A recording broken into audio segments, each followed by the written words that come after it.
so great to have you on, Debbie. Thank you. And to be here. It's been, I haven't spoken to you. I was thinking about it this morning. I haven't spoken to you since we did the Mid-May Massacre thing together. And that was like a solid, like maybe 4 or 5 years ago, I think. So it's been a hot minute. Just gonna say hot minute, but do they still say hot minute? I don't know. Sure, I do. Okay, good. Yeah, it has. I mean, yeah, it's been a long time, and before that, God only knows, it could have been during the filming of It's probably Mark of the Beast. Probably that last time I saw you. So yeah, we've put too much time in between everything. Yeah, well, you're so busy.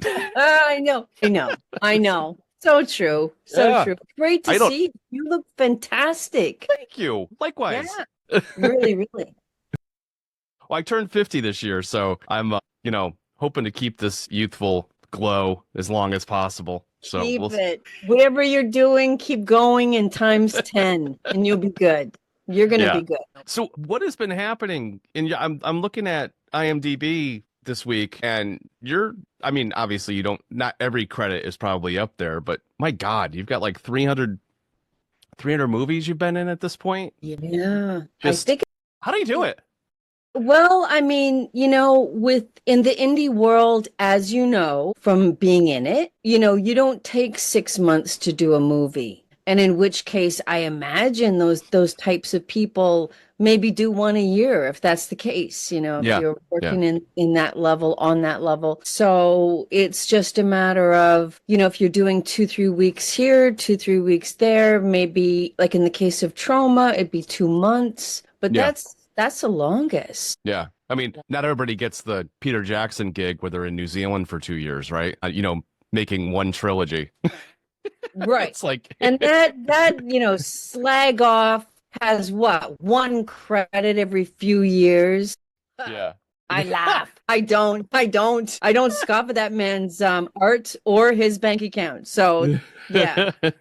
True though. That's true. Yeah. I mean, that's the crazy thing is that, the more prolific, I feel like it's kind of that whole artist thing where if they did this experiment where some art teacher was like, okay, I want this side of the class, you're all going to focus on like one piece of art the whole semester, right? And all I want you to do is perfect this one thing. And then the other side of the class, they said, I want you to make as much as possible. Like no filter, no judgments, no auditing of yourself, just go. Which group do you think made the better piece? The go.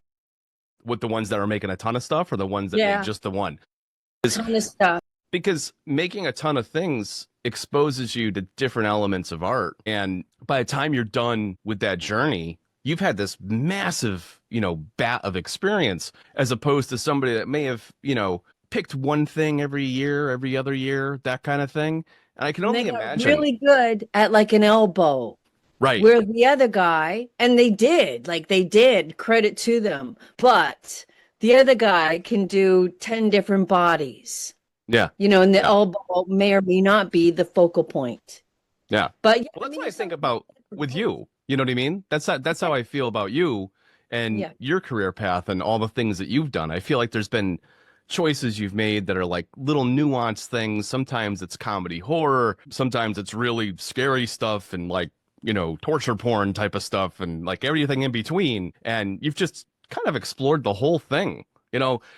Thinking about that, it always came back to me like, what drew you to it in the first place? What drew you to film in the first place? I know there was the Fabulous Stains thing that you did early on in your career, but was that the only trigger point? Were there other things that made you want to get into film? That was the first trigger point. Yeah. Definitely. Because, putting your all into being like a background person.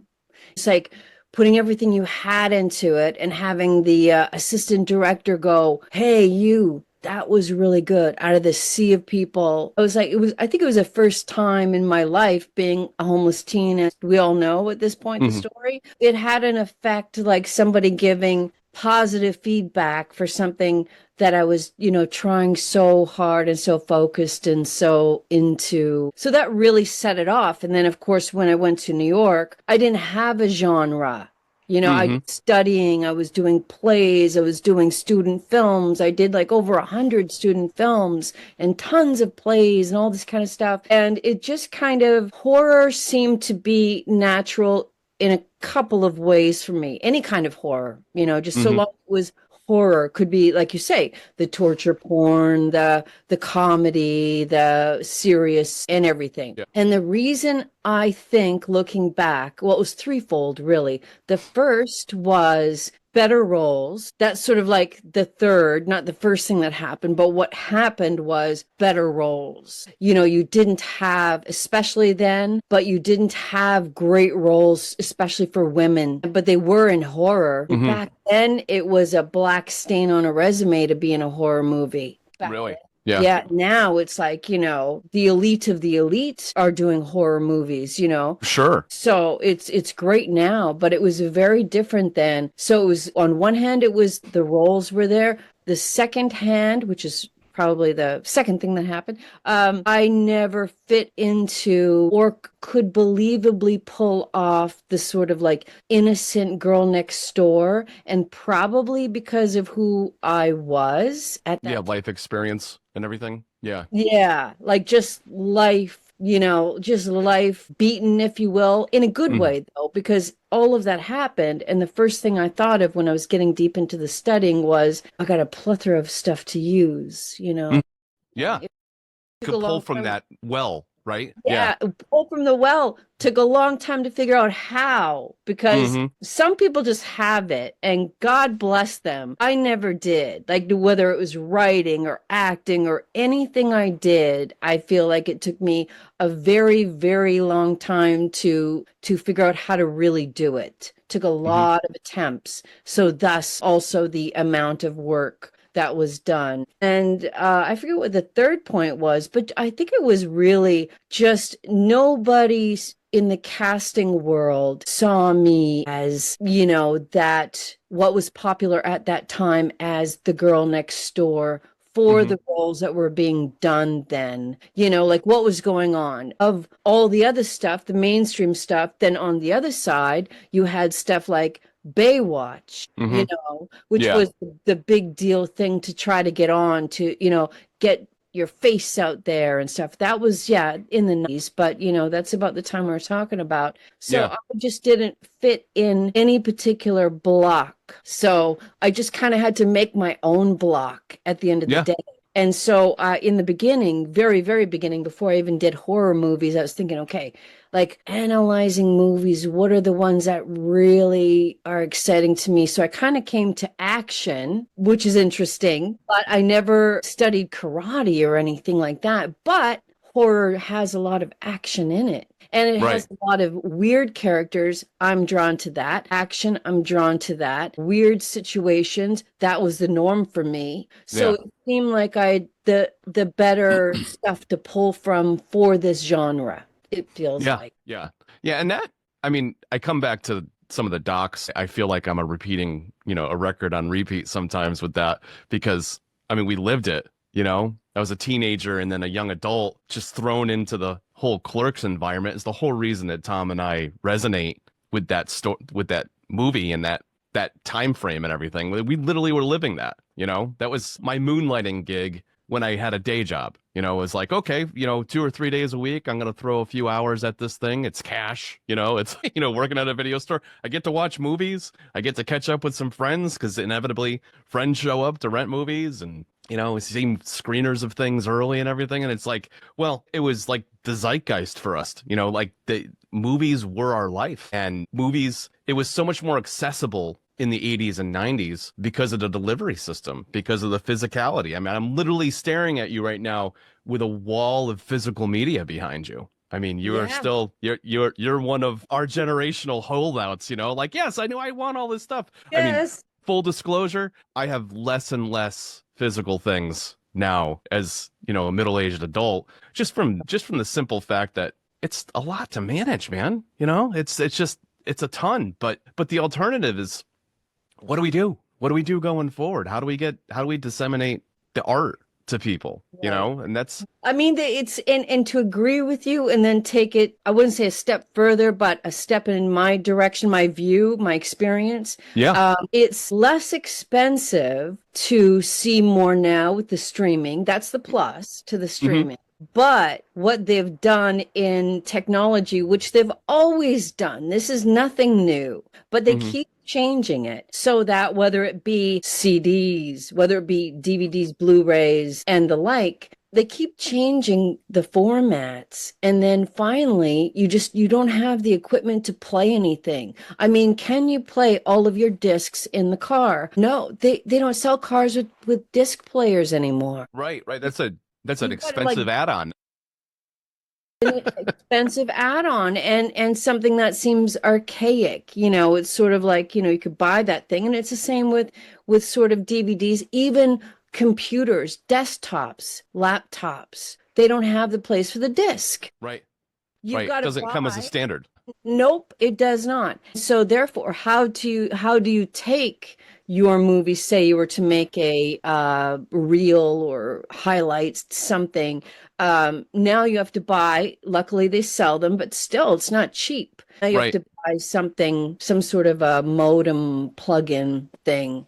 Yeah. So, I mean, it's technology doesn't make it easy. It's not like I'm staying in the old school because it's convenient. No, it's actually really expensive. Yeah. And the idea behind that too, it's like the industry is forcing out old technology. Literally nobody, I don't think this is true anymore. This is probably a false statement. But at one point recently, like in the last 5 to 7 years, no manufacturer was making VCRs anymore. Like they just stopped doing that. Now, since heard that, there's been this surge in the VHS realm and in the nostalgia realm. And I'm sure somebody's making them somewhere, even if it's third party and it's like, a small operation making or refurbishing or remaking things. But the point being is that it's a lesser valuation, lesser resolution standard. So people are like, why would I focus on that? Understandably so. But at the same time, it's like, well, there's this whole thing when things move, our generation, like the generation that's losing it is like, oh, please don't let it go. Like that's our thing. That's what made this possible, That's what made it possible. Just getting a hold of this stuff. Yes, there are companies and probably always will be that make some sort of players for everything, but it's not necessarily easy. I thought I was, making the Band-Aid on my problem when I bought this unit that transferred VHS to DVD. Like, that unit that does that. Yeah. Okay. Well, thank God I have this. Don't have to worry about that stuff anymore. Now that we have, okay, is it UHF? Like ultra over this one. Yeah, Ultra HD and like Ultra. Yeah. Just don't even play it. You got to buy a new TV. I mean, this is my life. Solid state drives. I probably have 20, 30 terabytes sitting here. And that's like between my software for my music and for project files, working with Tom and everything. Literally, like the amount of data that I need is insane. It's insane. Yeah. And I'm sure like 10 years from now, I'm going to be looking at this thing and it's going to be like, oh yeah, here's my petabyte drive, like 1,000 terabytes. To think that when I was in high school, I always joke around that I had like a 20 megabyte hard drive in high school that cost me $500. And that was in the 80s. That's a lot of freaking money, That's an insane amount of money. That was half the computer cost. Everything was expensive, including, no, don't get me started on the AOL charges on your phone. Don't even, you know what I mean? Like, don't. I never went down that path. 8 hours. Can you imagine? We go through that in a day now. Oh my God. Yeah. You were paying for web service by the hour. That's so ridiculous. It's so crazy. I was an early adopter of cell phones. So I was, 93, 95. I had a Motorola analog cell phone. That thing was like 45 cents a minute. And I barely used the thing. It was like absolute emergencies when I was driving around, you know what I mean? But just to think like that cost, now it's unlimited for pennies. It's pennies, So past, present, what are some of the filmmakers and some of the artists that really kind of inspired you on your journey? Like what, if you had to think of a handful that really kind of pushed you forward? That were like contemporaries, or doesn't matter. No, either way. It's interesting. Okay, so where I was had a lot to do with it. So, I had access to these great theaters in New York. So I would see, Jim Jarmusch's movies in the theater when they would come out. And to me, they were just art, just amazing. It would sort of like blow my mind when I saw like Paris, Texas, and all these movies. It like redefined what a movie was to me. Because prior to that, I hadn't seen an awful lot of movies because of my upbringing and not, There's also like a period of time where I don't know, like I was deep into music, and then there's a period of time where there's like, I don't know what was going on because I wasn't literally listening to music, and people don't understand that. But I didn't have a radio, didn't have access to it. And it was kind of the same with movies. So I think a lot of like the New York filmmakers or people who would have their movies run in New York, like a Lynch, or when Tarantino came out with his first movie, and filmmakers like that, they kind of burst open the door between action, horror. It was so free. It was so new. Everything felt new. Killing Zoe, films like that were ultra violent, yes, but they were love stories mixed with violence. And, it's not that I have to have that, but it was so different than something saccharine. It didn't have to be like scary, bad horror or, saccharine, It's a Wonderful Life. Good movie, just an example. And so it kind of like bridged that gap of who we were, like who were these, young punk people becoming, as artists and filmmakers and stuff. And I just loved it. And I loved the movie Peter Green was all in called Clean Shaven. And I wish I could remember the director's name, but just movies that they were stream of consciousness as much as anything else. And they were deep dives into characters, and stuff like that fascinated me. And I would go to the museum, and the Museum of Modern Art used to play movies all the time, just, really weird movies, some like not even good, but they were pushing it. Right? Pushing the envelope, which is what art's supposed to do. Yeah. And I was just like, I really don't know. I felt bad because I didn't know what I saw. Well, I feel that way about half of David Lynch's movies. I feel bad. And I'm like, okay, I better research this because I feel really dumb right now, but probably something really amazing.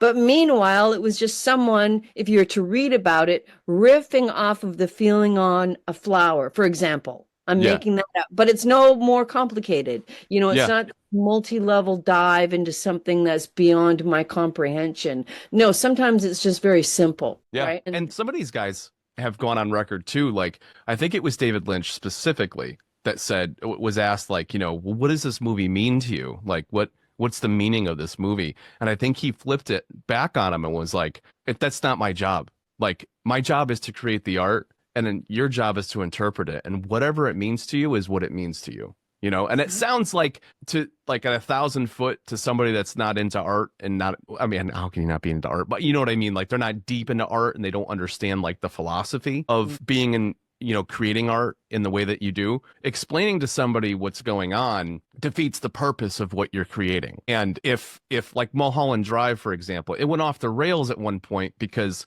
it was basically like a fever dream at one point, like some weird, like there's a line in the sand at one point in the movie. And then when I read about it from somebody else, I was like, well, that's why. But I also had the initial experience, not knowing that, of being confused and, disoriented and wondering what the hell was going on. And that was the point. I was supposed to be disturbed. I was supposed to be screwed up by it. You know what I mean? Supposed to be thrown off by it, right? Yeah. Your sense of like comfort zone was like shook a little. That's the whole point of it. Yeah. I love that. And his response is just, it's perfect. It can't be better. No, I'm not gonna describe this stuff to you. I'm just not going to. And I think that's really, really cool because it forces you to either like it or not on your own. And that's really what it's all about. I mean, we live in a world, in the horror world that we're talking about, we live in a world of formulaic storytelling. But then we also have like some, and I feel like we're there again, even in this uncertain time of how do filmmakers make money and really get things out there without the physical and all the other stuff that we used to have. But they are still doing it. Look at the movie like Strange Darling, right? Look at Chaos. I mean, holy cow, filmmakers are still doing it. Yeah. Yeah. Even though there's no easy answer. But if you look back, I mean, a couple things. There's always been a challenge to get your movies made. Like even when they were shooting on film, the challenge was the expensive film. Then you have to process it. Then you have to physically cut it like frame by frame. And then you have to have all of this equipment. So you kind of sort of stay in film school for as long as you can, so you can go back and use the equipment, right? A lot of filmmakers say that, and luckily that the colleges, universities were supportive of that sort of thing. But then, of course, the next thing was, it's just all going to be on VHS, and then it's going to be on DVD. There was always a challenge, right? And then you had the holdouts who didn't want to go digital, and then they went to digital, and now we're in this again with the CGI. And the streaming and how does anybody make money? But here's the thing. Here's the interesting thing that I find. All of the testing ground, weirdly enough, I'm not saying they're the same, but they would say the same about porn, right? They would say that about the technical part, not the, sex part. They would say, let the porn industry develop something. Let's see how they make money. And then perhaps we can turn that around and, Disney or somebody can make it family friendly, but this is working. This is working, right?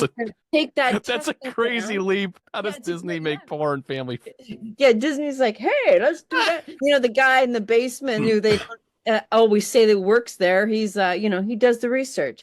But it's the same in indie horror. Like you can't tell me that not only do they start out in indie horror a lot of times, not always, but that people watch indie horror. They may not say it. And they have all these great ideas and they see what works, what doesn't work, what's popular. And then suddenly one day you're like, man, this mainstream movie, it's just like, I mean, you look at the substance. And I'm not even attempting to say that is a trauma movie. But the ending, people will say to me all the time, it ended like a trauma movie. And I said, it did. It was crazy. I loved it. And those filmmakers are amazing and they deserve every award recognition because I think that's an amazing movie. But it will get into the zeitgeist. Like what anybody is doing, be it underground or slightly above ground, it will get into the zeitgeist of all filmmakers. And you will see what the little guys are doing and have always done, if it's working, right? And you'll see it on the big screen one day. Yeah, there's always a path. I feel like, recently, and full disclosure here, I write horror music, but I'm not a huge horror movie connoisseur, believe it or not.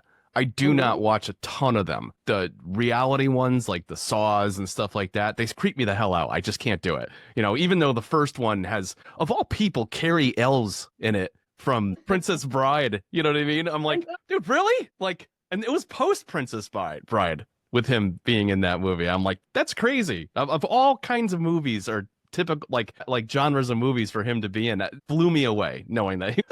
I'm like, what? But I think about, like, to your point earlier, people still building the art and finding a path. You've got your Terrifier, right? Which started with literally bootstrap budget for the first movie. And it was an overnight, it was a sensation. It was a cult classic almost immediately, and every succession, their budget was far less than what their box office draw is. And then Blumhouse and A24, bigger studios, but they're finding a path with movies and finding a revenue path that makes sense in this modern era with a limited amount of revenue streams coming at the tail end after post-production. You know what I mean? Once it's out in the theater, once it's done its festival run, there's only so many ways for it to make money. And these guys are like, okay, with Megan, 11, 12 million, $14 million, whatever it was, it killed. I mean, it was $200 million, I think, plus, between domestic and international. So, I mean, that sequel's coming. Of course, they greenlighted a sequel. I mean, the thing made money hand over fist. The problem is, I think Hollywood has such a bloat when it comes to salaries, when it comes to the overall budgets to the movies. Tom and I have this very generalized, calculation because of the screen share plus the advertising spend and what the recovery needs to be to break even. And it's usually like 2.5 of the budget, because that's literally how do you get it out and disseminate it to people and everything. And if you've got a movie that's $100 million, that's $250,000 just to break even, or $250 million to break even. And that's insane. That's an insane amount of money. And what that encourages in our mind's eye is mediocrity, because the studios don't want to take any chances. Their job is to make their shareholders money, understandably, but the price is not pushing the envelope and not making new art. And I feel like we're in this weird canal zone of the movie industry now where it's like, okay, you either do it for the art and find a revenue path on the tail end somehow, and just resolve yourself to the fact that you're going to tell stories and you're going to not hope for the best. There's ways you can market yourself and make it work. Or you go the mainstream route and push really hard, but that's a tall hill. That's the Himalayas of producing your art. And all the way up that hill, there's compromises, because your art is not going to be what you intended it from the beginning. So that's really why Tom and I do it the way that we do it. We want to be as authentic to what we're creating as possible. And we've found a path now with the festival circuit and everything that we have a distribution network now to be able to get it into festivals and get people to see what we're doing and what the story we want to tell. And I'm so glad we stumbled upon this, Debbie. It's just... it's beautiful. It's beautiful to see. And it's also... I don't like to use the old phrase that no money will force you to be creative, but it kind of sort of falls a little bit into that category in a good way. Yeah. In a very, very good way. It also says to me something that I always tell everybody. It's very hard to follow and hard to get financing for, but to be like insanely unique. Don't look at, for instance, Terrifier and say, okay, I need a clown and I need a thing. No, that they did it. Other people do it too. And clowns have been around forever and stuff like that. But imitation is never going to be the way. So I feel like what you guys have done is exactly the right thing, is that you stay unique, authentic, and doing your own thing, whatever that may be. I have to mention Mel House and his movie In-Betweening. Now, the reason I do is because he has done the same thing. He has made a series of horror movies. I haven't been in all of them, but a few of them. Really good. Really good. Did they do good? Sure. They did write very well with certain audiences, and, it didn't really like change his life, but he got, satisfaction. Like Lionsgate picked up one of his movies, and that's exciting nice for an indie person, like, years ago and stuff like that. But it didn't really change the playing field, if that makes sense. And now he has this movie In-Betweening. Why is this different? Because it's like a story about him. He's the main character. Someone plays him with a different name, because it's a version of him who's a struggling biracial horror filmmaker who isn't involved or accepted in any clique. He's not Black enough to be accepted with the people who are funding, say, African-American movies. It's not like he's not part of the super white boy clique. I'm oversimplifying, but, and you could speak better on this than myself, but this is what the story of his experience of that, and then taken to another level, because again, it's storytelling. It's not like an autobiography, but everything is based in stuff that he's experienced. And this is the movie that festivals are going crazy over. He's up for very nice awards. He's being acknowledged, not even necessarily, I mean, it's not out yet, so we don't know, but it's not like the horror community is rallying around him. Maybe yes, maybe no, to be seen. But this art community and this other community is like embracing him and the movie. Why? Because it's not that he wasn't before, but he was insanely authentic. Yeah. Yeah. Yeah. There's very I get all specifics. that long story just to say that it really does pay. Yeah. Yeah. That specificity. I think I said that right.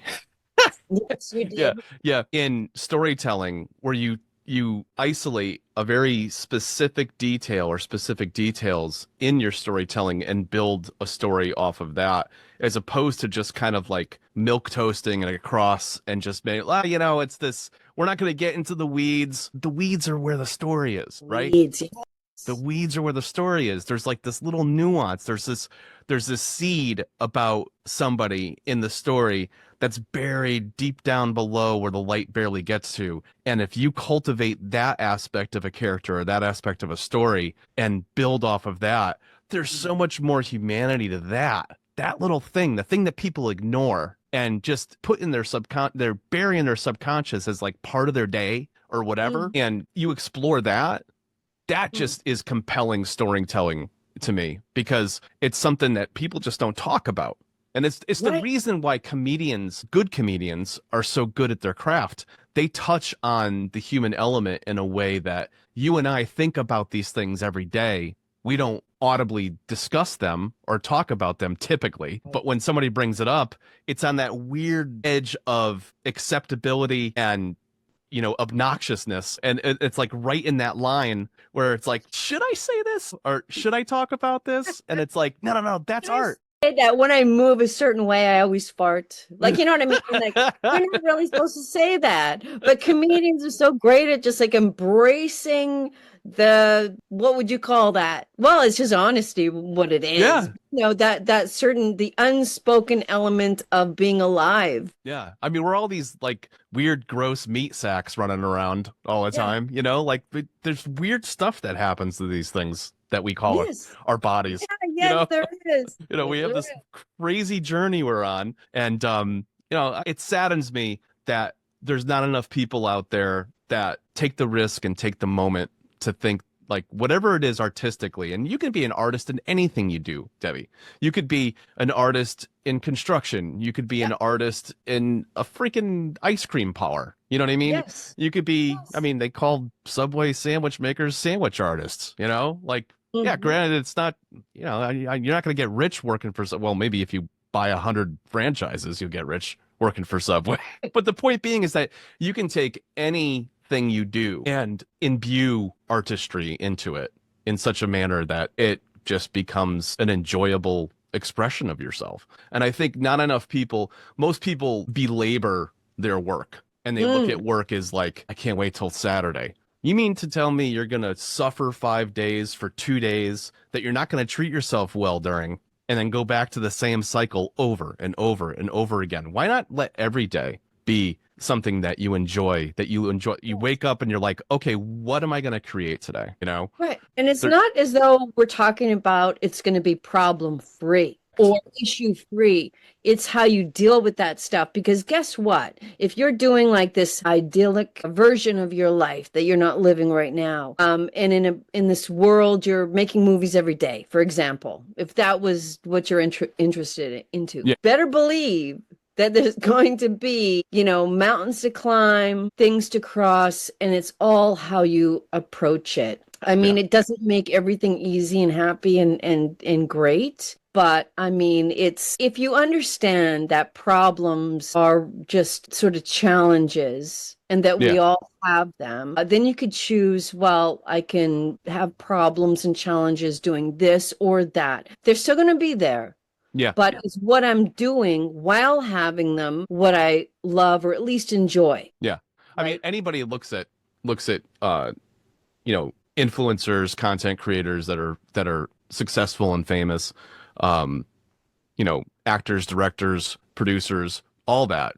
what they see is literally the tip of the iceberg. They're seeing the shiny top of a mountain of effort, of sleepless nights, of imposter syndrome out the wazoo, you know, where they've literally laid on a couch or laid on their bed and stared at the ceiling and said, I'm fucking giving up. Like, I don't want to do this anymore. You know, like I feel like I've been spinning my wheels for 4 years straight and I can't catch a break. And it's the ones that stick through it are the ones that you see the visibility of, and you see their successes. And the success is just from, I call it, you know, you create a habit of creating art, and ultimately you're gonna have this body of work that eventually some portion or even the entire portion of it people are gonna resonate with. The right people are gonna resonate with you, because when you're doing it from yourself for yourself, it's authentic. And then authentically, the people that resonate with the art that you've created will come. And I think that's where people get impatient.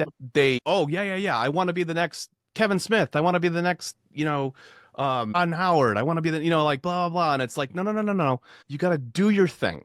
Who cares? Who cares? Do your thing. And when you do your thing and shine, you're going to create a space for people to come to and be like, wow, I really enjoy that. You know, like I've got almost 800 tunes now that I've published, and I'm on this crazy journey to do 1,000 plus, probably be 2,000 plus by the time I start to, you know, track off on it. And it's just this passion that I have to like create a much sonic background for people as possible, and to disseminate it in a way that independent filmmakers and everything can use, you know, royalty free and Creative Commons. So they give me attribution and they can use it, and that's fine. And I'll tell you, one of the best pieces of advice I ever got was you don't get to determine what people like. You just get to create it. So the more you can create, the more you can expose people to who you are as an artist, and you basically just get it out there, and then you get some feedback, and you can do whatever you want with that feedback. If I enjoy making Zydeco or like some freaking obscure style of music, and that's what I want to do, and hardly anybody listens to it, but I dig it when I play it back, that's really all that matters, you know? But, you know, it's a crazy, crazy journey. Speaking of which, you had a transition where you transitioned from acting to taking on directorial roles. Specifically, I'm talking about Model Hunger. Talk a little bit about that. Talk about how you made the decision to be more in charge of the production as opposed to being a part of a production and taking on that role. Well, it's many different elements to that decision making. First, I would say I had people suggest to me to direct prior to Model Hunger, but there were always really crappy exploitation, you know, run-of-the-mill tropes, really uninteresting scripts. Because with all of my writing, I've never written a script. Okay. And I don't know why. It's not that I don't have interest. It's like that it never really like called to me. So I never wrote scripts. Other things, my book, articles, this, that, whatever, but I just never did that. So I kept saying I wasn't interested. It was just like, why do the first one with something that you can't get behind? Like you'd kind of be embarrassed to be in as an actor. Like, why would I want to, you know?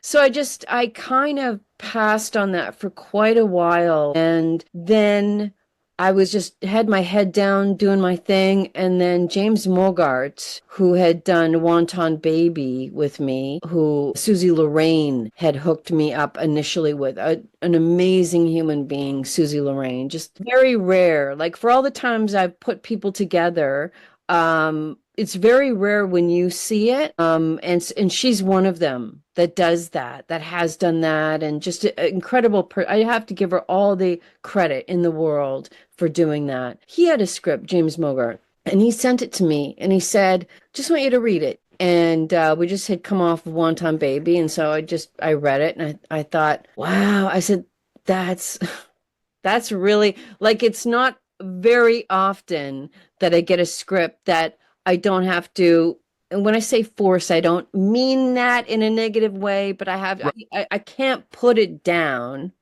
because my imagination is just like, oh, and seeing things that aren't in the script and just filling it out. And The that's, scenes are coming alive in your head, right? yeah, Yeah. that's what happened. So he called me after I read it and I said, my God, I said, that's pretty wild. I love it. I had so many great things come to mind. And he said, oh, good. Would you like to direct it? I said, yeah. And it spoke to me in a way that it wasn't just like, oh, it's a good script and an offer to direct. No, it's like I already, without even knowing, my mind was putting together visually the movie. I was doing that kind of directing already without even Yeah. knowing. And I He said, knew it before you even responded. yeah, I can hear it in the story you're saying. Like he knew yeah, you were the right person for it before you even yes. responded. And I guess the test was the reaction, I guess. And Yeah. I just said, holy shit, how are we going to? And I was like, fuck yes, this is fucking amazing. And he said that he actually, between him and his, there's certain, I don't want to give away information that's not my business to, but certain family members were funding it. So Yeah. that wasn't an issue. So now I'm like, Oh, God. So I yeah. haven't even got to like go out and beg for $20 here and there. You know what I mean? It's such a Right, hard, right. and I've never been good at that stuff. I've been really bad because I always feel not bad, but I feel like, because I know how hard it is to be poor. And Yeah. I know there's a lot of people that aren't. But I always assume that everybody is struggling like myself. And so it was funded, and he just wanted me to go to town. There was just literally a couple of people that were already with it, signed on, so to speak, or that he wanted to have, but everything was up for conversation. There was Okay. nothing off the table with him. And like to have somebody funding something who wrote something and allowed me to populate it with all of these amazing people. He even wrote a part from me in it that I did Mm. not want to do because it's too much. Like to me, this was so epic. I wouldn't want to take on a role, a very important role in it, the role that Tiffany did in the movie. Um, the character's name is Debbie. And I was just like, that's amazing that you did that. If I could get someone that's really, I mean, I would so much rather do that, which I did. Yeah. Anyway, there was a lot of learning curves, but I will say this, the parts that I loved, that I really loved, it was a lot of the details. Like it was like working with the actors because I knew what it was like, obviously, to be an actor. Hmm. And what I needed, I feel like for the most part, I could really speak to them, with them, create with them. Everybody's different and you have to acclimate yourself to everybody's style. But it was really, really important that, the characters had their own arc, even if I just made up little buttons for them to end their arc on the spot, like, within a Right. few days of them shooting it. So in that case, I was lucky that I got to use a script with some improvisation included. Again, hats off to James Morgart because Yeah, that flexibility, right? Having, being able to, unbelievable. yeah. He had for one quick story. Two people, James Morgart and Michael Thurber, God bless them both. That's all I'm going to say because poor Michael, he had like a 4 or 5 page monologue where he sits down with the character Debbie and talks to her. And I felt like it's amazing. And if anybody can do it, it's Michael Thurber because I work with him on Exhumed and I knew what he's capable of, which is anything. He's amazing. But I was looking at the character and how much he conveys with his silence and looks and almost like a silent movie star in a Mm. way. And I felt like all he has to do is hand her this symbol of a windmill, which Jenny has windmills on her front lawn, and Debbie has chimes. So that it's sort of like the motifs of each house in my mind. So if she's trying to figure out who killed her husband, and the Michael Thurber character comes along and hands her a windmill, a little windmill, and just walks away, I don't, that Yeah. was enough. Like, you didn't Yeah. need all the monologues. and everybody's willing to go with that, and that sort of kindness. And then just the cap that wasn't in the script for his character, speaking about his character alone, like one of so many, was like a cast of thousands. I think I was crazy to do this movie. It was so epic in scope. It was kind of crazy for me to do this movie, I gotta say. So anything that didn't work, totally my fault, and totally like taken on like a freaking what was that guy, Cecil B. DeMille type of movie, my put him out, you know what I mean, like cast of thousands dancing. And so the end where it shows him reacting to the gunshot, and then he's sort of crying and he's looking at a shrine of Ginny, that wasn't in the script, but that told the audience everything. The whole reason he moved across the street from Ginny's because he's a fan from back in the day, and he was kind of a stalker slash, and he was involved for a reason. He wasn't just random neighbor who was nosy. It gave him like this whole other dimension for me. Like I assume people got it, but again, like we were talking about, to me it was beautiful, and that's why I put it in there. But just being able to answer your question, going back about a half an hour now, time Zoom, it was being able to create on a big scale, as well as like the details of the rooms, like the small scale. Everybody had their own creativity and courage to use it, but being able to create, this room needs to be very flowery. Ginny's room, I got a one of those machines that puts what looks like dust in the air, sort of like, it's like a fogger, but it's more, there's a name for it that's not coming to me, but it looks like there's that dust in the air, like when you go in an old lady's house. Yeah, you get the lighting right, and you're gonna see it falling slowly, and it gives that eerie, like old, like stale air feel to the scene. That's what I did. Now, captured or not, that's what it did. And I'm pretty sure that it was. Then literally in the same building, even though in the movie it's beside each other, in reality it's the same building, one flight up, you have everything with the hard lines, everything's hard lines, walls, everything's pretty different. Convenient. You had you could do it all in the same location. Yeah, I know. And just like so many favors and so many kind people, and it goes on and on, the kind people and favors, just like I could be here for many days thanking people. So was it creating on a big scale of what to say, the things you want to say, and on a tiny scale, like a little like ornament of a windmill. So well, it's a testament to his trust in you, and his trust in your ability to bring to the piece of art what he wanted in a directorial fashion, in a casting director fashion. Obviously you had some control over that and who you're going to put in different roles, but you spoke to something earlier that I thought was really interesting.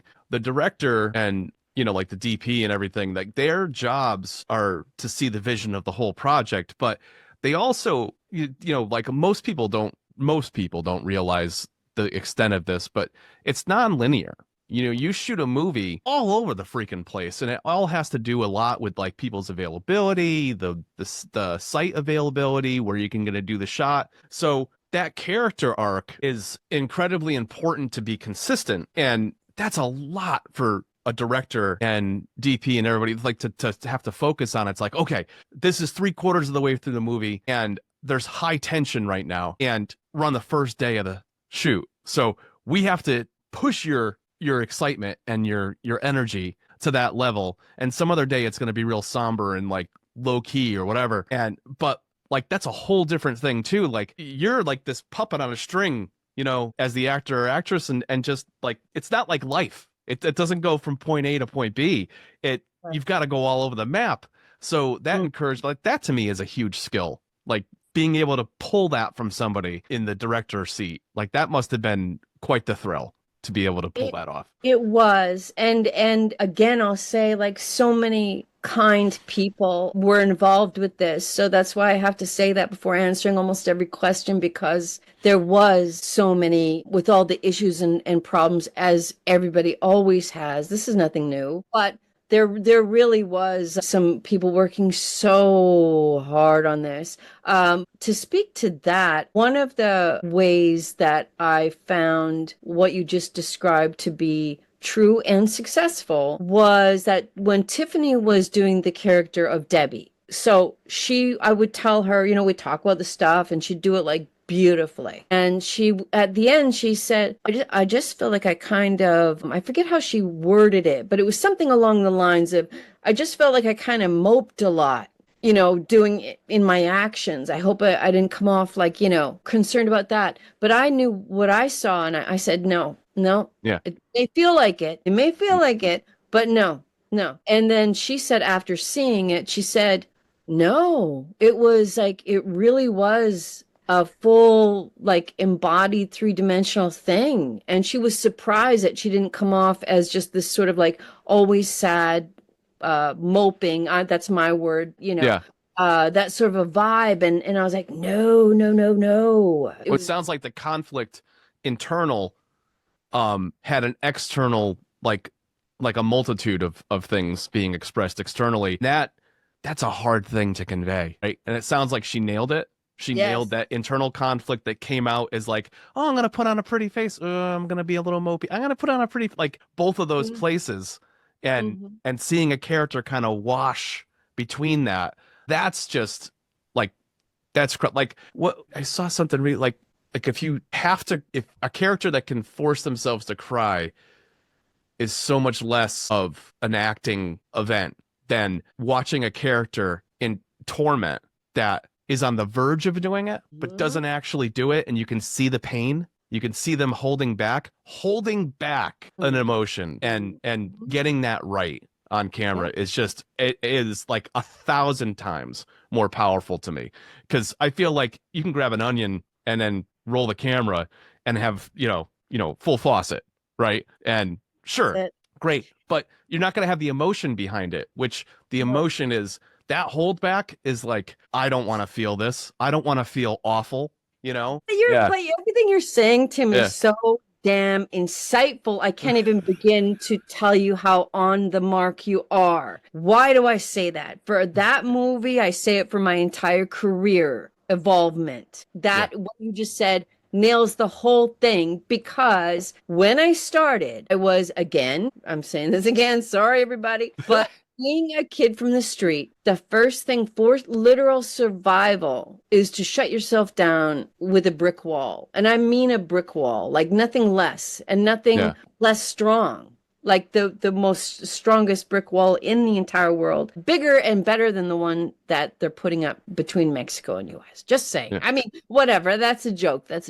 But not a good one. But a stupid thing. So it took me a lot of years of working to get to the point of getting in touch with myself to be able to cry. So when I was finally able to, after years of it, struggle, like getting to stuff that I had so miraculously, you know, put in different categories and boxes outside of myself, got it back in, was in touch with it, was able to do such a thing as cry, then, okay, great, I made it. No, sucks. It sucks.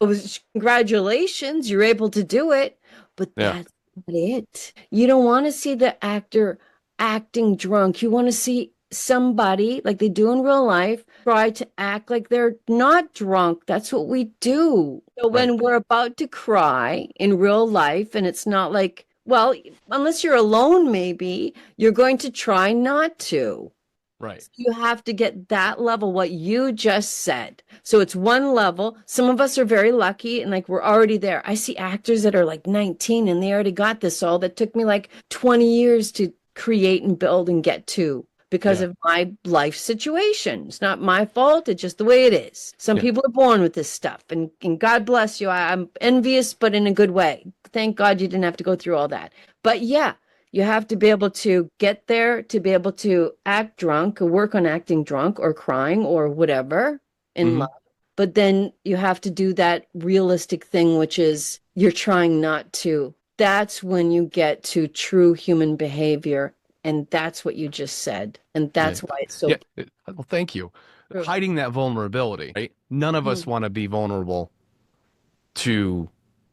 Well, most of us don't want to be vulnerable to anybody. Like we're taught to have that strong facade, and that's that's the key. That's the key. Like the key is to emulate that reality. That reality that we're all a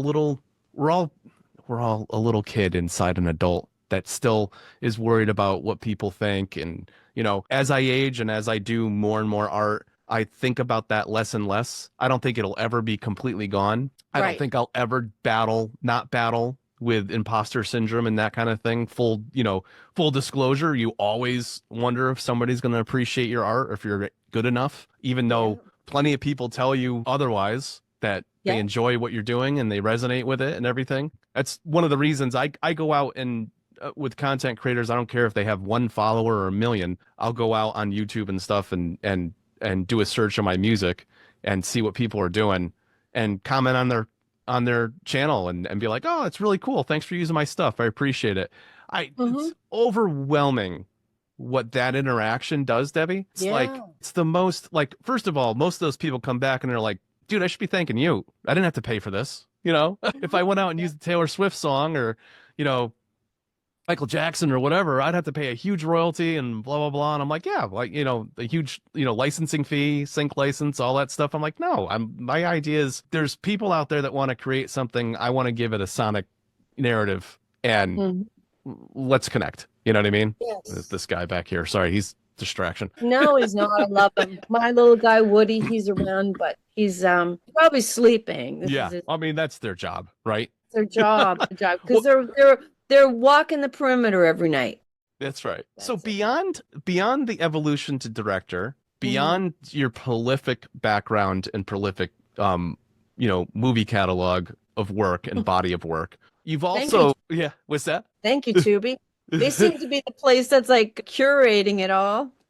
Nice. All of it, but you've also reached your hand into journalism, both with online journalism for horror and also with you did a podcast for a while with Dee Snider, right? Talk a little bit about that, because those are very interesting things to me too. Yes. So the super quick lead up to that, why that came to be is because in the mid-90s, I was on terrestrial radio, WBAI in New York, doing like an overnight art show. I think we called it Obscure Strategies or some like really pretentious art name, but it was amazing. I loved it. I met a very good friend of mine doing that, and we would have on, like, even then, a whole bunch of the horror folks, like writers, nice. Tom Weaver, Tony Timpone, the bad guys like Gunner, and like they all came on because it wasn't a thing at that time. It was like the early 90s, 94-ish.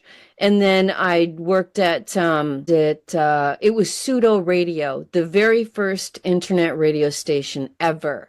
To all the kids out there, this is pre-podcasts and everything. Podcasts weren't like another like 5 or 10 years away. Like early 2000s, I think. Yep. That's when Rogan did his and Mike Mirren, all that. So it was this was true, like, and you had to, it was a studio, so you were still going down to a studio, like it was terrestrial, but it was the first internet station, and it was on Broadway in Houston, and it was amazing. We did a show there, more horror people on there, because I'm always like bringing my people with me. Bring them with me. Then I did IATA 99 to 2001 until that was shut down because of, the cost. Again, it was too early. Nobody wanted to advertise on internet radio in 1999. They weren't ready yet. And that was like a big, big deal. Like I was producing Richard Johnson, who was then Mr. Page 6 in the Post, his show. I produced like 2 or 3 shows during the week, and then I'd have like a movie show on the weekend. And Johnny Rotten had a show. Like, it was a big thing, but again, too soon. Then we go to Fangoria Radio, which is now satellite, getting like a little piece of every experience, I should say, of every bit of radio.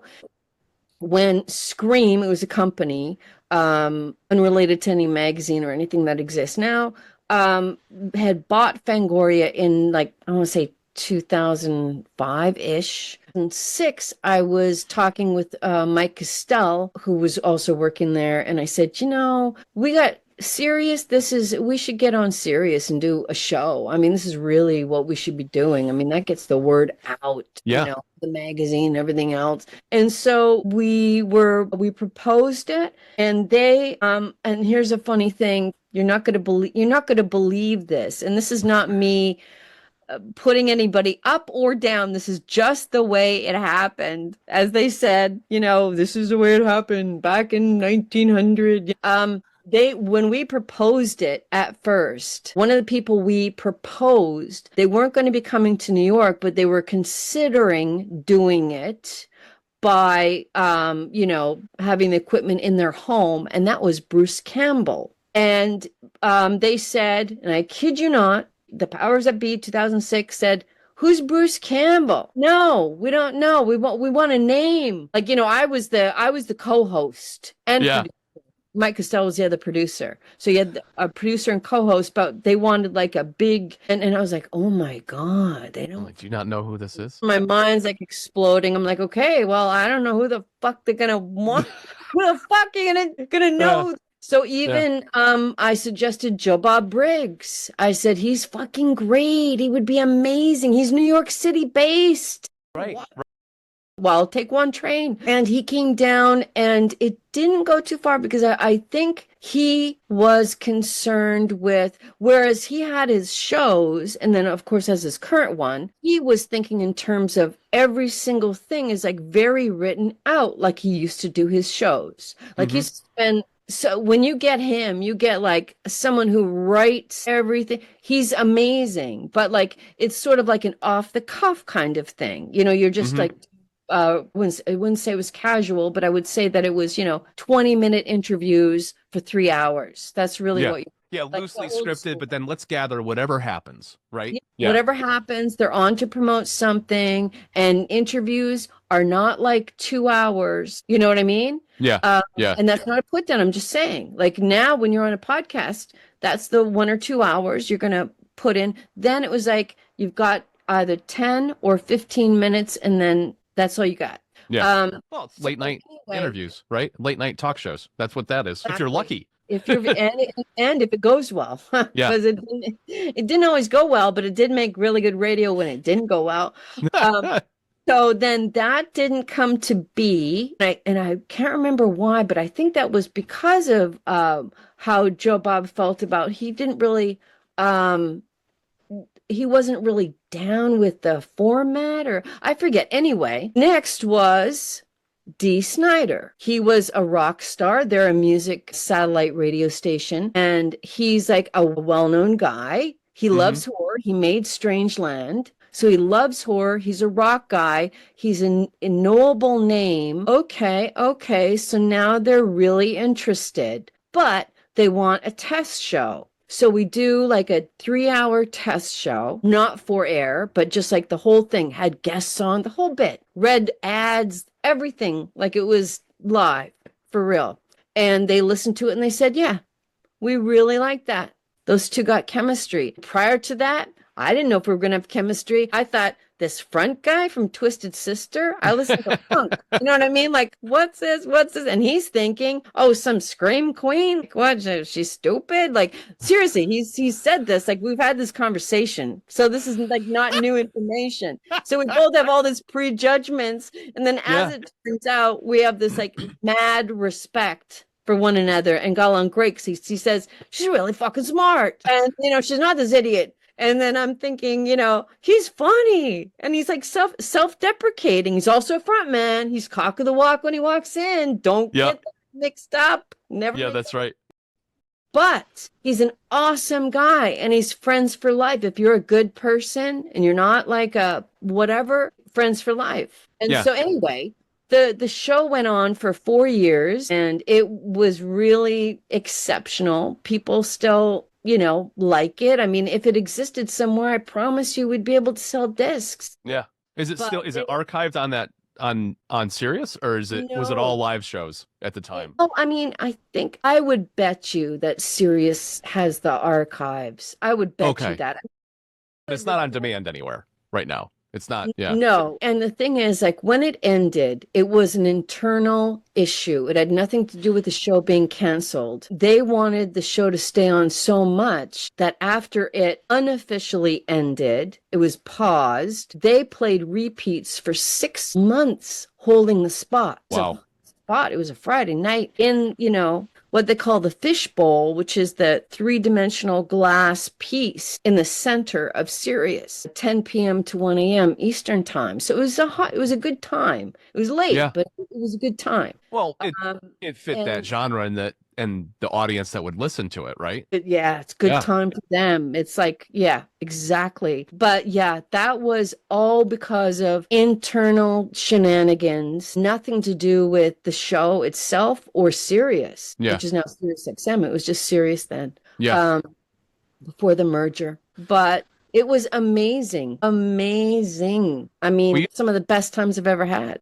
You just filled in a period of my life that I realized exactly what happened, because I was a big Howard Stern fan, and post 9/11, like a year and a half after that, he was migrating away from terrestrial radio and he was, going to Sirius. And his replacement in the Hartford, Connecticut demographic was Dee Snider. Dee Snider started a show and he was on WCCC for a couple years, at least 2 or 3 years. And he stopped doing it sometime before this project that you did with him started. So, and I know for like at least 2 years, I listened to his show on CC and I was like, yeah, seamless, blah, blah, blah. Little did I know he was in Long Island, broadcasting from his house, from a studio in his house with the rest of the studio and at CCC. And I was like, oh my God, what they're doing is groundbreaking. Like, I had no idea until they said something on one of the shows. I had no idea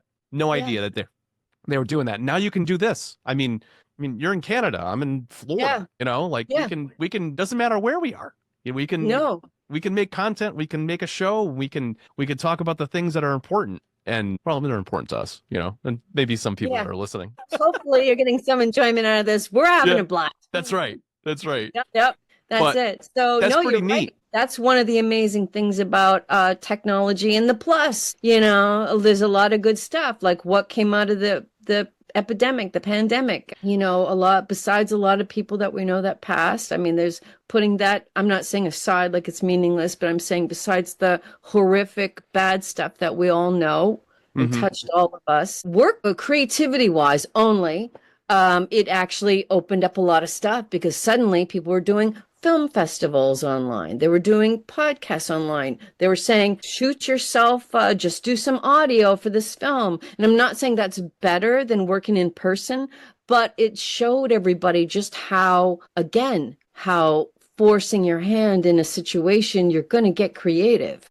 Yeah. And creating. Catalyzing the creator economy that was already coming along with social media platforms and YouTube and the like, but it really kind of catalyzed the fire underneath it. Like, how can you create in this unique manner, isolated and limited in scope? And what can you do to make that experience like vibrant and lush, like you were on a set or, all together in the same place, that kind of thing. And people just get innovative. When you're stuck in a corner and you have limited resources, you find a way to innovate. And it's because if you have that end goal in mind, Debbie, and you really want to make sure that your art gets to as many people as possible, you find a path, you find a way. Right. You absolutely find a way. I mean, for me, it's platforms and ways to disseminate my music. It's being a EP on a movie and also getting a couple of songs into it as a way to promote my music, but also help an independent artist make their dream and make their art and do that hand holding. And I gotta say, I gotta come back to the beginning. One thing I've always admired about you is the fact that you bring resources and connections to the table for people. And there's an authenticity to what you do. If you feel like these two people should talk or they should work together or they should know each other, and you feel both sides are authentic and both sides are genuine in the ask and what is going to transpire, and you're not putting the wrong people together or somebody's not trying to take advantage of the other, you just make those things happen with open arms, with like that, hey, I'll connect you with these, with so and so, and I'll put in a good word or whatever, and then next thing you know, there's this artistic collaboration happening, and it's all by your hand, and I feel like you don't expect anything other than to see people, further their journey. You know what I mean? And I really, I appreciate that about you, and I really respect that about you and you as a person and you as an artist. Thank you. That means an awful lot to me. And the reason is not just because you're kind enough to say it and say it out loud, is because that's one of the great experiences that I've had, is doing things for people that improve their lives. And it's funny because I kind of go to both extremes. Like, there'll be a lot of people that will want things from you on a constant basis. I'm not even talking about like connections, like what you were talking about, but just time and energy and constant feeding of, I don't necessarily want to say ego, but almost like I have all the answers for some reason, whereas I feel like depleted. So pick and choose, and it's not like these people are I just, like, I do it where it feels good, and then when it feels like it's just sapping me, like, well, there's not a back and forth at that point. If you're self-aware enough to understand what that energy exchange is, it's one-sided. It's one-sided, right? Yeah. Like, it's literally, you literally have somebody at that point, subconsciously that somebody's drawing more from you than they are giving back, right? Right. Yeah. Yeah.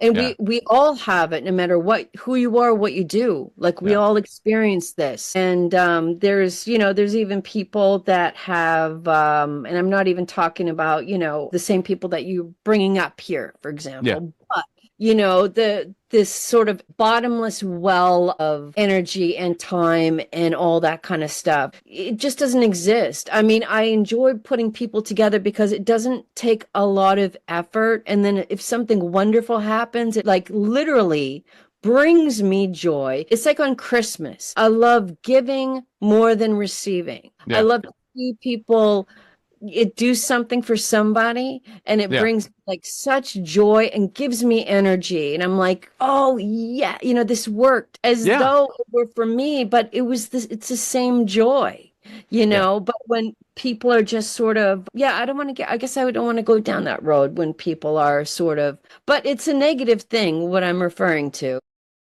Well, you see it pretty quickly. I mean, at least I do at this age, with all this experience I've had at this point. Like, you kind of know. I'm like that friend that calls you every 6 months, and the first thing you're thinking in your brain when you pick up the phone is, okay, what do they need? You know what I mean? You don't call me to see how I'm doing. You call me when you have a problem or you need something, and it's like those friends tend to kind of evaporate over time. Because, if you don't give them we all have a plethora of stuff going on behind the scenes that we don't talk about. I don't talk about. It's private. And I'm not going to talk about, this person, that person, this relative, that I'm not going to do it, because that's their right. It's not my right to talk about them. So you don't know what's going on behind the scenes. I could be in a really rough place and only be able to give like this much. And, what a weird conversation we're having now. But it's kind of fun. I think everybody could relate to this part. You know what I mean? Absolutely. I think we're all in it. So folks, don't feel bad about, being a good person. Do give what you can, but don't feel bad about saying, I don't have anything right now. Yeah. No is not a negative all the time. Right. That like no means it doesn't align with my maybe not my beliefs or my I want to focus on, and it has no negative, association with you, you being whoever I'm speaking to.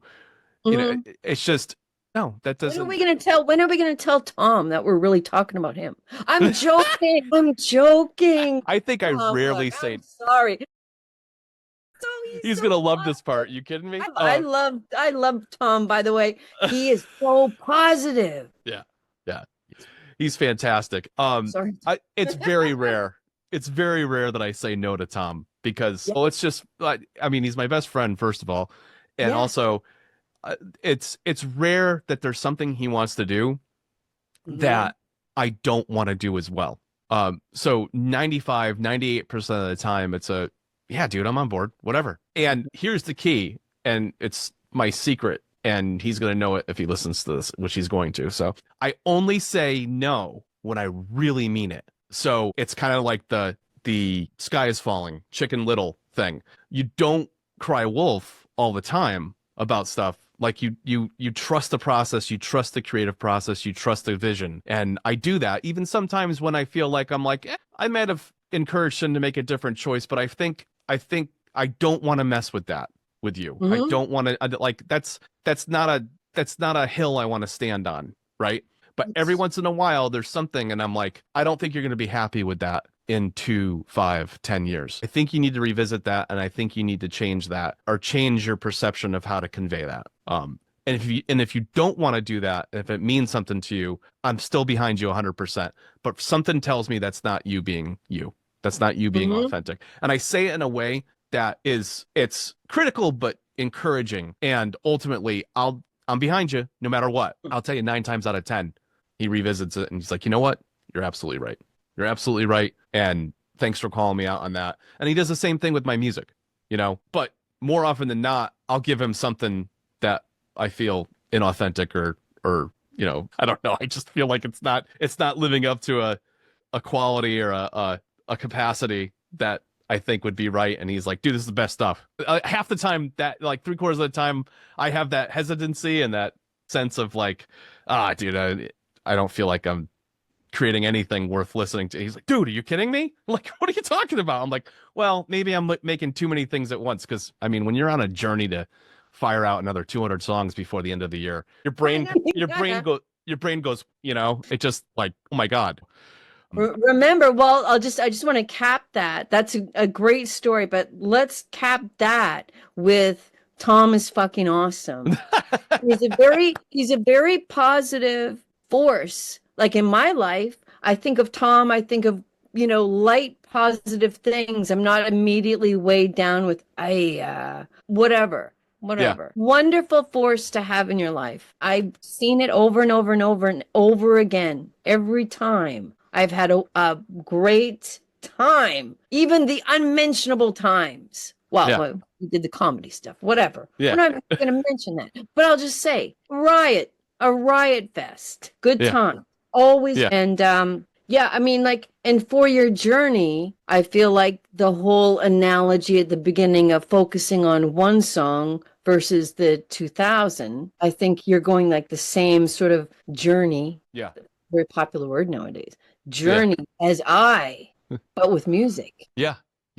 And it's, you know, it's not just the horror genre, right? I can make those dark patches. I can do that. In fact, right now I'm in this weird spot where like my complicated music doesn't want to come out. So what I'm doing is like, okay, I haven't done a song like an album that does like horror music beds that don't evolve much, that there's kind of like, I've done some things called short form horror and they're shorter pieces, but sometimes they still have a melody and go a little way as on a journey. More for me, it's like low drones and like tones and like things creeping in.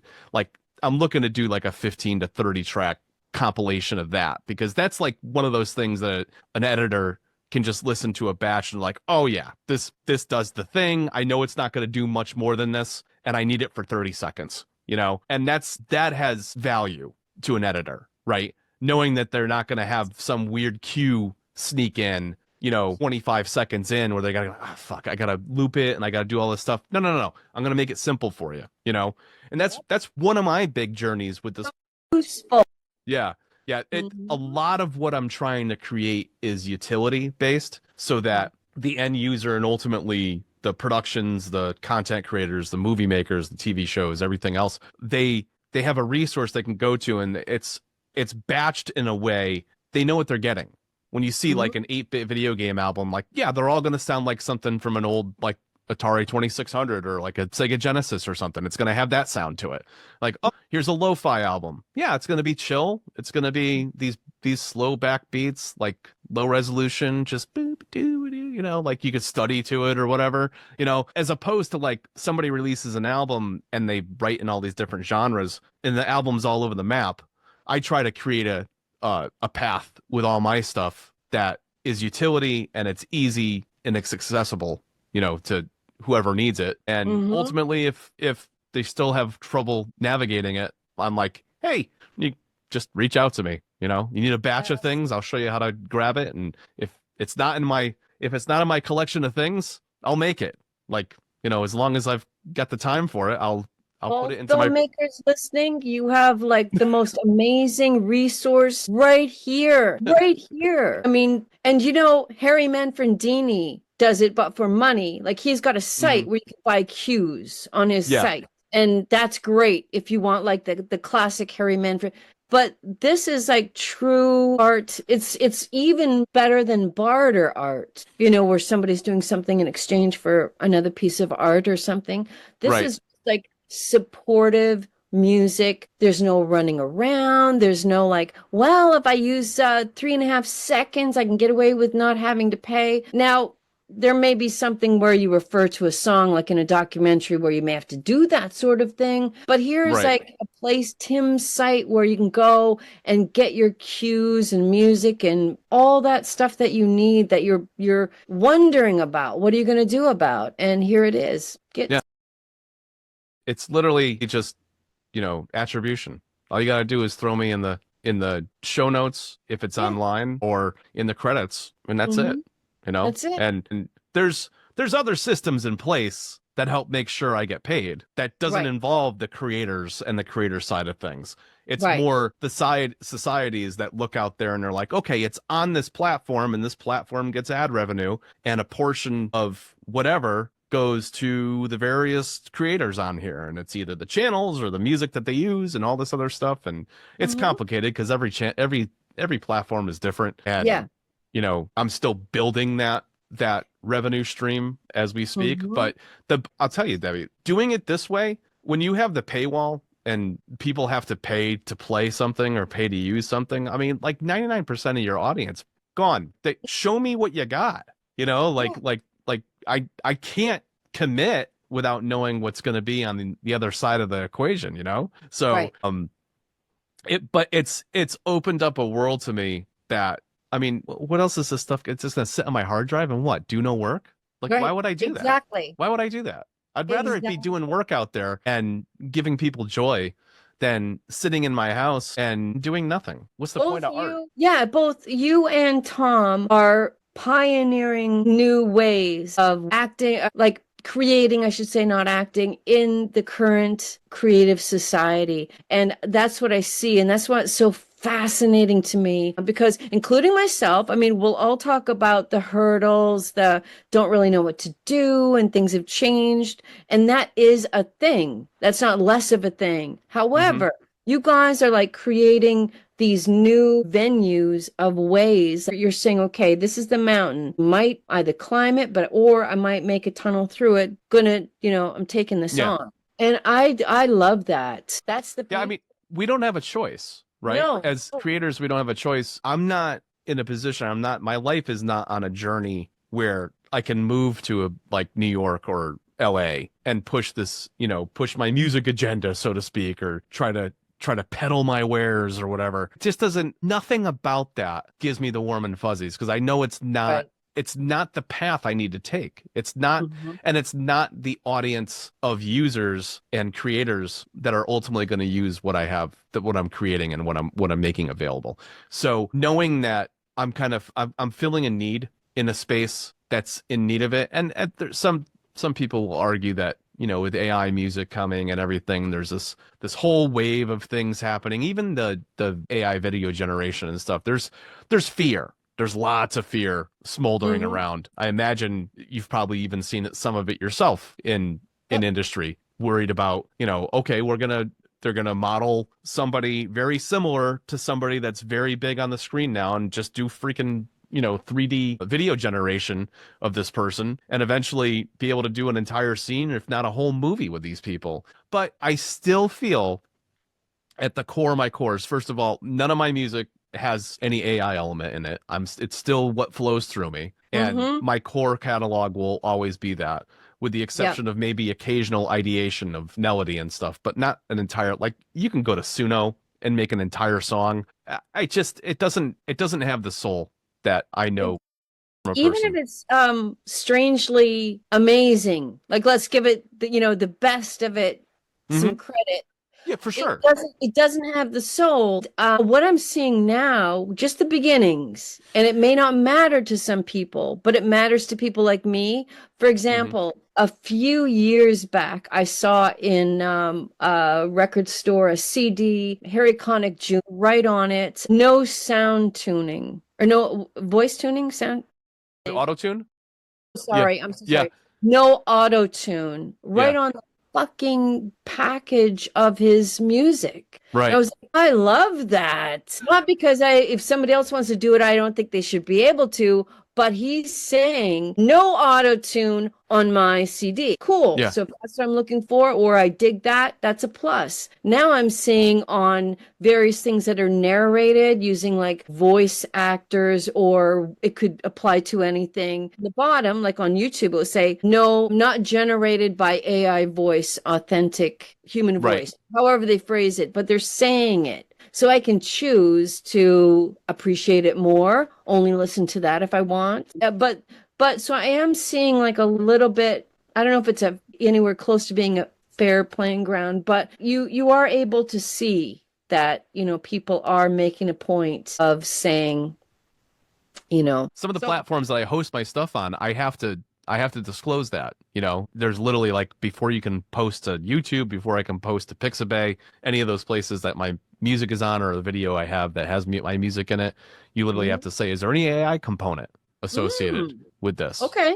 And so that's a good thing to understand. Not that I'm opposed to new technologies either. Again, for an ideation tool, I feel like it's probably going to be something in my toolbox coming down the line to help loosen up the creative flow. But most of the time, my creative flow is loosened up when I don't fucking bog myself down with too much shit. So Yeah. like it's when I'm too busy, I can't I can't flow and I can't create something. Sometimes I'll sit down, I do these Monday Fridays where I'll sit down and it's like, okay, come up with up to 5 ideas. You don't have to finish them. They could literally be like a little jingle. Well, that's one idea, and then I'll come back and visit it on days that I'm like developing, but it's literally ideation days. Well, it's usually the first and second that I'm like, oh, this is fucking garbage.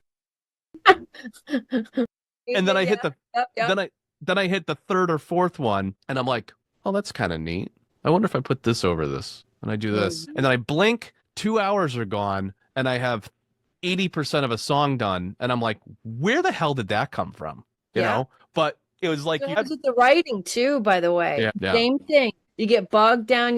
Not to cut you off, but you get stifled. You don't know what to do. You don't know where to start. You start 5 different ways. They all suck ass. And then suddenly you just go, well, I'm going to intentionally write it bad. And then just like if you cut out the first 3/4 of it, then and start there, and you're like, okay. And as soon as you get that clear bell that goes off in your head, I don't know if you get it with music. All of a sudden, it's clear. It's like ding. It's like David Lynch rung the bell. And now it's like it's all clear, right? So that David Lynch bell, I'm going to use that from now on. But it's like that. So I'm just relating the writing to your songwriting. Yeah, definitely. What it is, I think, is we as artists, or just as people in general, but specifically tailoring this and tethering this to artistry and the creative process, we self-audit and self-edit as we're in the creative flow. And you have to break that habit in order for the stuff to flow through you uninhibited. And that's when you get novel ideas, like novel things coming through your creative process, and like strange juxtapositions. Like at least in music, I'm like putting 2 or 3 different instruments together that normally don't sound like they should go together.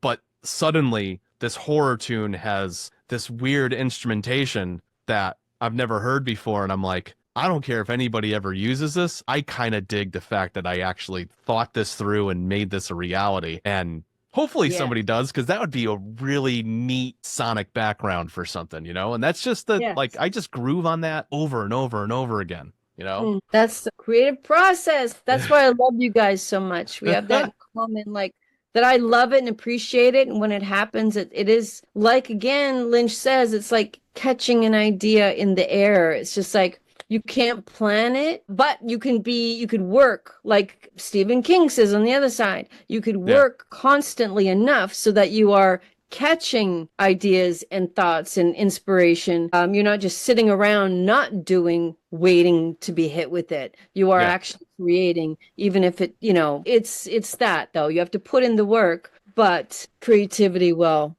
come. But again, don't forget to put in the work, folks. Just like Tim. Look at Tim. Tim's doing amazing. Tom's doing amazing. Well, it's the discipline, Tom right? in like he's here. Tom it's the discipline of showing up. Yes, that's really what it is. People have a negative connotation with the word discipline, and I feel like I want to be the champion. I want to be the champion for discipline being for a positive. Discipline is literally you show up and do the work. I don't give a shit what you feel like. Right. You know, like you show up and do the work because it's what's important to you, and you're not always in the mood. You're not always in the mood to write music. You're not always in the mood to write, a couple pages of a script, but you sit down and you contribute to the path. And guess what? To add to that, because I'm so excited I had to cut you off again. Things that made my mind explode. When you're on a set and you're making a movie, can you wake up and say, gee, I don't feel like it. I'm not feeling inspired. No, you get your shit together, you pull your fucking socks up, and you're like, this is what I'm doing today. I'm all in. You have to actively make the choice if it's not coming naturally. If it's coming naturally, be glad, be grateful, be happy, laugh. Just say, this is amazing. And every other day, you have to show up and bring it, even if you're bragging it. Yeah, that's like those guerrilla shoots that are 9 days, 2 weekends, and a week in between. There is no room for error. I mean, I lived those with Tom. Like we have to get these shots one way or another. And then you see the crew in general starting to the congeal one day, and you're like, oh, we are so productive. Then another day, it's like, all right, well, when do we eat? When did we eat last? 7 hours ago? All right, somebody get on the grill, as we all have to eat. We're fading, blah, blah. What do we do? I remember doing that a couple times during the Mark of the Beast shoot. I'm like, people need to eat. I'm like, people are fading. Alert. But nothing too heavy or they go to sleep. That's right. Yeah, not too many carbs. I did make pasta one day. And I'm like, the pasta. Ugh. It's the best. It's the most efficient and it's the best, but that's like dinner. We'll put you to sleep. Wow. Well, Debbie, it's been wonderful having you on. It has been wonderful. Thank you so much for having me on. What a joy to talk to you. I appreciate you very much. Again, I meant everything I said. You've been everything I said and everything I said about Tom. Yeah. Because I'm including Tom and everything. That's right. This is the Dev and Tim Celebrate Tom show. Yes, that's the new name just of this episode. Tom Appreciation Show. No, but he's a big connection for us, and emotionally we're all that. But I appreciate you and I love your show, and thank you for having me on and just jiving with me. I love it. Wonderful. Awesome. Thank you so much.